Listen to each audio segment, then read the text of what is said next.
Sa mga hindi po nakakaalam, ako po ay isang vendor.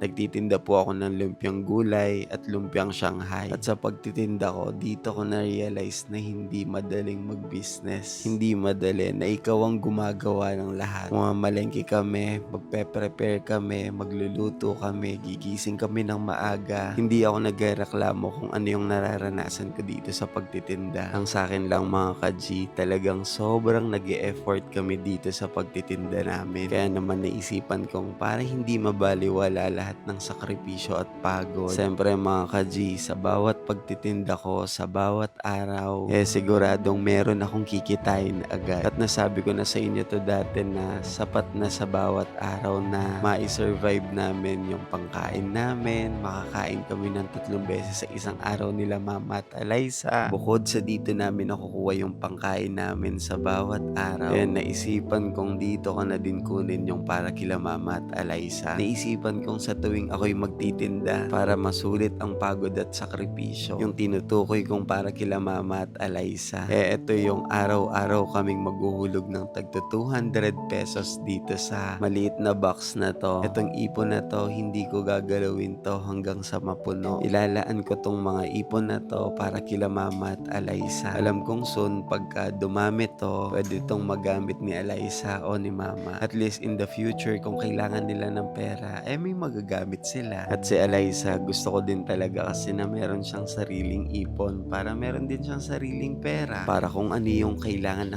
ni Eliza, malay natin mga ka-G, makatulong tong pag-iipon ko. At ayan mga ka-G, ngayong araw nakapaghulog na kami ni Eliza ng 400 pesos. Ngayon pa lang talaga kasi kami nakapaghulog. Kaya naman sa unang hulog, ginawa ko ng 400 para malaki na rin agad. Sabi ko kay Eliza dyan, mag-iipon tayo. Malay mo makabili tayo ng kotse natin, 'di ba? O malay mo naman makabili tayo ng mas malaking bahay. Basta ang tanging sinasabi ko kay Eliza dyan, mag-iipon ako para sa inyong dalawa ni Mama. Alam nyo mga ka-G, na-realize ko din na ang sarap palang mangarap, no? Pagkasama mo yung pamilya mo. At talagang napakasarap mangarap pagka yung mga taong nakapaligid sa'yo, pinupush ka para maabot talaga yung gusto mo sa buhay. At kayo rin mga ka-G, kahit pagod kayo sa paghahanap buhay, pagod kayo sa pagtatrabaho, huwag niyong kakalimutang mag-ipon at enjoy niyo yung bawat moment. At naniniwala ako na hindi lang hanggang dito kung nasaan tayo ngayon. Hindi pa to yun mga ka-G.